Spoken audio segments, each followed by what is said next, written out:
वाढते अपघात आणि प्रशासकीय दुर्लक्ष, मृत्यूचा सापळा कधी मुक्त होणार? परभणी शहराचा मुख्य मार्ग असलेला वसमत रोड सध्या परभणीकरांसाठी चिंतेचा विषय बनला आहे. या रस्त्यावर दर महिन्याला होणारे 2-3 भीषण अपघात ही आता केवळ आकडेवारी उरली नसून अनेक कुटुंबांचे आधार हिरावले जात आहेत. सततच्या अपघातांमुळे या मार्गावरून प्रवास करताना नागरिकांच्या मनात धडकी भरत असून सुरक्षित वसमत रोड ही आता परभणीकरांची मुख्य मागणी बनली आहे. कमी उंचीचे दुभाजक, सोय की जीवघेणी चूक.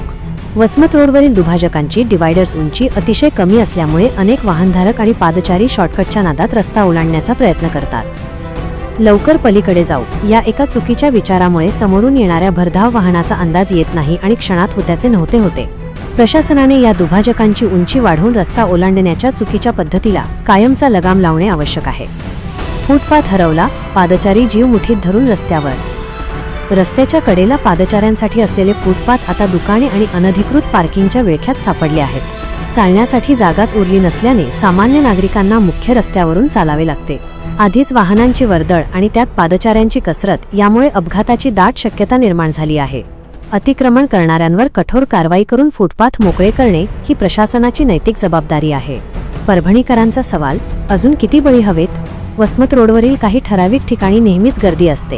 अशा ठिकाणी अपघात रोखण्यासाठी सिग्नल यंत्रणा, गतिरोधक किंवा सुरक्षित रस्ता ओलांडण्याची व्यवस्था का केली जात नाही?